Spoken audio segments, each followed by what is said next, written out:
3, 2, 1, REC. Olá, eu sou Patrick Prates. E eu sou Amélia Neves. E neste episódio vamos falar sobre cidadania nas escolas. Como os professores, através dos seus projetos sociais, ajudam a desenvolver o lado cidadão dos seus alunos. Essa é uma produção do Laboratório de Radiojornalismo da Universidade Federal de Rondônia. De acordo com os dados da Secretaria do Estado de Rondônia, a SEDUC, de 2018 a 2024, o número de escolas adotaram projetos voltados à cultura de paz e educação para a cidadania, aumentando 233%, passando de 12 para 40 unidades. Essas iniciativas já envolvem mais de 17 mil estudantes e 500 professores no município de Porto Velho, e mostram que ensinar respeito pode ser tão importante quanto ensinar português ou matemática. Segundo a Secretaria, 25% das escolas de rede estadual já adotam formas de diálogo e escuta ativa entre alunos e educadores. Assim como o Relatório Global da Educação da Cidadania, da Unesco, em 2023, aponta que 87% dos alunos brasileiros acreditam que devem ensinar direitos e deveres ao cidadão. Em Rondônia, já acontecem os resultados e são visíveis. Dados da SEDUC mostram que escolas com programas de convivência reduziram em 28% os conflitos verbais e episódios de desentendimento de 2020 a 2024. Essas ações envolvem desde rodas de conversas até programas de mediações e conflitos, e já impactaram cerca de 500 professores em Porto Velho.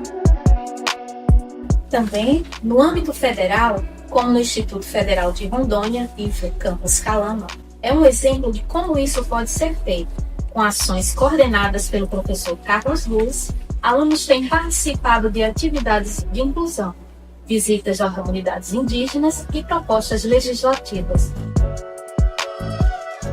Para conversarmos sobre esse tema, convidamos o professor Cássio Luz, graduado em Ciências Sociais e mestre em História e Estudos Culturais pela Universidade Federal de Rondônia, a UNI. Atualmente, é professor de Sociologia no Instituto Federal de Rondônia, IFRO Campus Calama, já há 11 anos. O professor Cássio desenvolve ações como visitas em audiências públicas, seguidas de debates e rodas de conversa. As iniciativas reúnem alunos do ensino médio e técnico e buscam incentivar o protagonismo juvenil e o respeito às diferenças. Que bom ter aceitado o nosso convite para essa entrevista. Para mim é uma honra poder voltar à Universidade Federal de Rondônia. Quero agradecê-los por essa oportunidade, pelo convite, de poder falar um pouco, sobre o trabalho que eu desenvolvo no Instituto Federal de Rondônia e o trabalho também que outros professores desenvolvem no âmbito da cidadania. Pessoal, o senhor poderia explicar brevemente para a gente sobre essas ações, qual a importância delas para o desenvolvimento social dos discentes? Claro, quando os professores desenvolvem projetos voltados para o exercício efetivo da cidadania do Brasil, na verdade o que ele está fazendo é executando algo que está previsto na Lei de Diretrizes e Bases da Educação Nacional de 1996. O exercício para a cidadania é fundamental, ele faz parte desse pilar que compõe também a formação para o mercado de trabalho e o pleno desenvolvimento do aluno.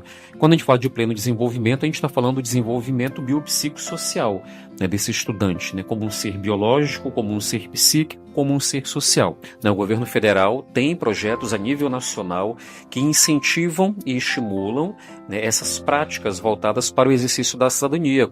A gente entende que o exercício da cidadania, para que ele ocorra de forma plena, o aluno ele precisa compreender a importância das instituições sociais que existem, principalmente dentro do contexto amazônico. Então, a Defensoria Pública, entender qual é o papel do Tribunal de Contas, qual é o papel da Prefeitura, qual é o papel da Câmara de Vereadores. Para que o aluno ele exerça a sua cidadania, ele precisa, em primeiro lugar, ter o maior número possível de informações sobre o funcionamento das instituições, para ele saber de que forma que ele pode acessar essas instituições, em que momento ele pode acessar a Defensoria Pública, quando que ele pode procurar um vereador para fazer uma reivindicação de um problema social que existe, onde ele está inserido.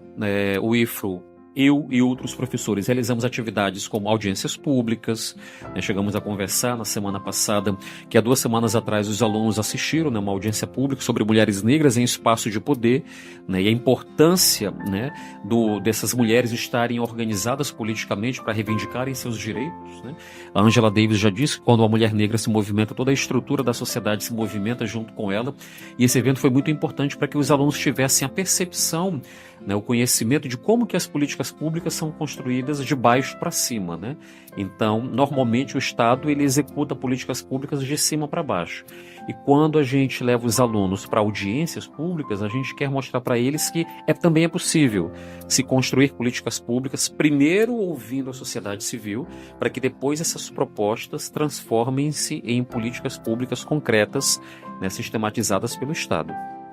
Interessante também como o senhor traz essas ações em forma de práticas, né, para eles vivenciarem essa prática em si, na construção de cidadão dele. O senhor deixa bem claro isso.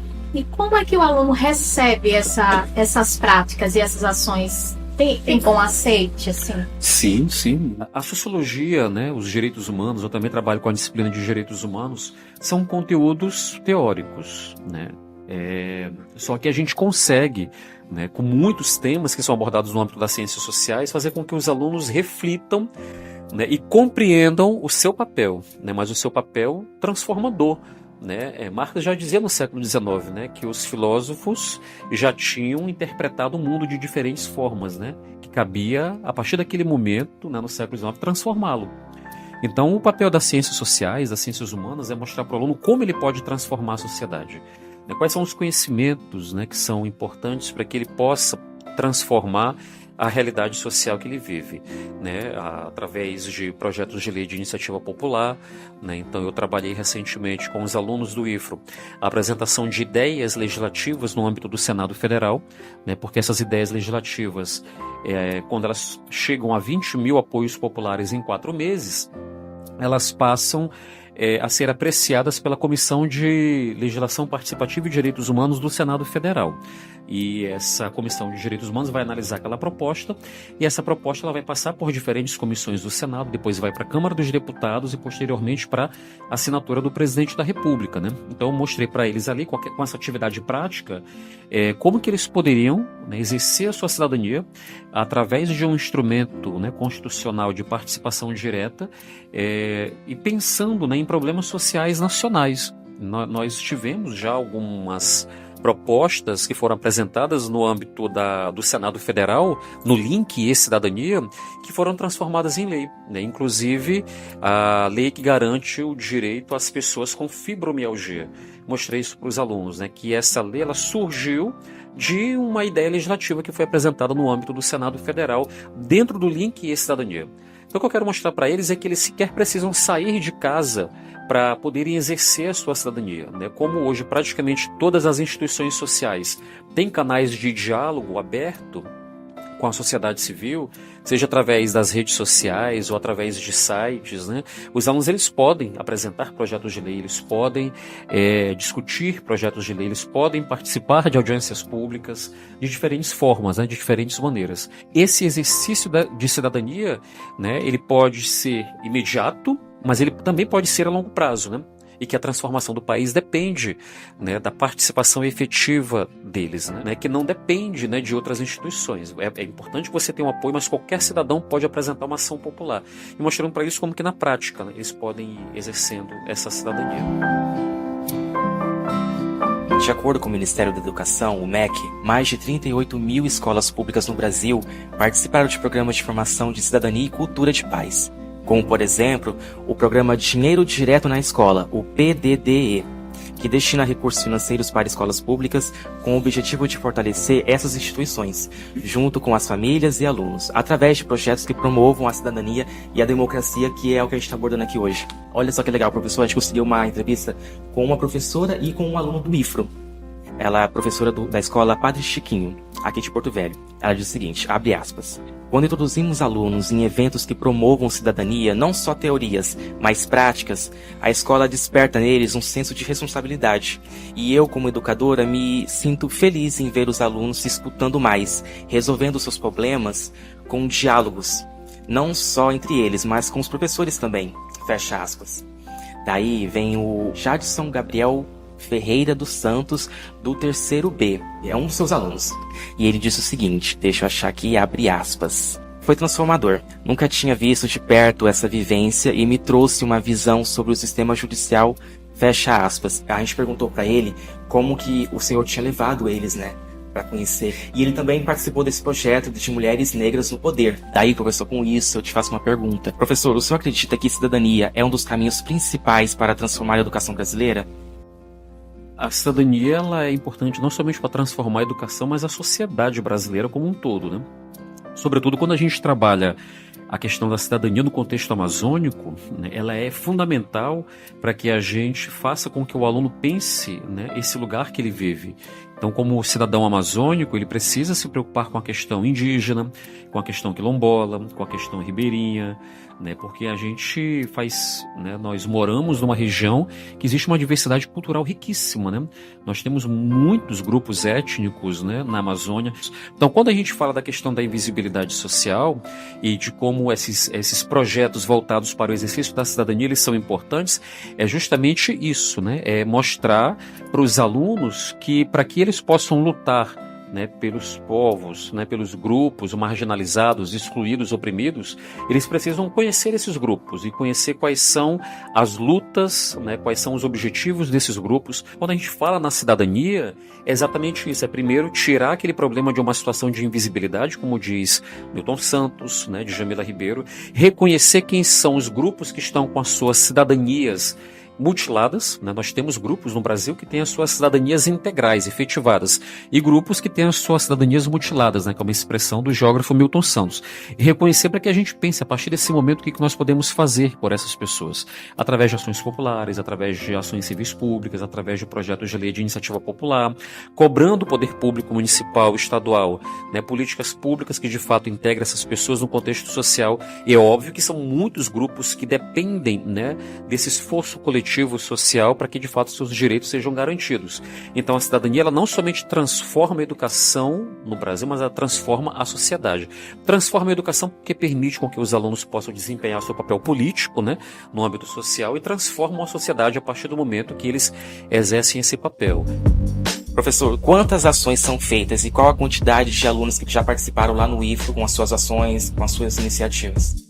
Nesses últimos anos eu já devo ter atendido aí, né, com esses projetos, eu penso, né, pela quantidade de turmas que eu já trabalhei no Instituto Federal e calculando, né, o número de alunos que tem em cada turma, aí mais de 800 alunos, né, que o meu objetivo não é atender 1 ou 2 alunos com um projeto específico, mas é atender sempre todos os alunos, né? Então essas atividades de cidadania, né, os projetos de extensão visam sempre atender todos os alunos, não um aluno aqui, outro ali, que às vezes o projeto de pesquisa não permite com que a gente possa atender todos os alunos, né? E os projetos de ensino e de extensão que são desenvolvidos no Instituto Federal, eles sempre pensam em todos os alunos, a incluir todos esses alunos e sempre em busca da efetivação dos direitos sociais dos grupos, né, historicamente marginalizados. Muito obrigada, ficamos por aqui hoje. Foi um prazer trazer o senhor aqui, ouvir um pouco dessas ações que o senhor traz para os alunos e para a cidade também, né, porto-velhense, poder compreender como cidadão seus direitos e seus deveres na prática, né, na vivência. Professor, muito obrigado pela sua presença aqui conosco, tá? A sua contribuição ela é enriquecedora.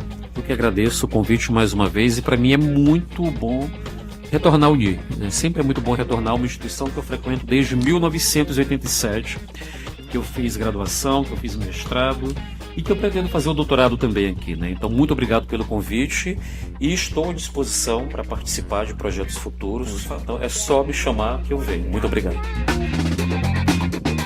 E nos despedimos agora dos nossos ouvintes. A produção deste roteiro foi feita por Patrick Prates, Emily Bravo e Amélia Neves, para a produção da disciplina de Laboratório de Radiojornalismo.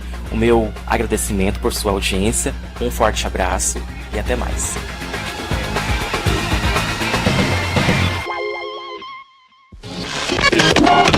Três.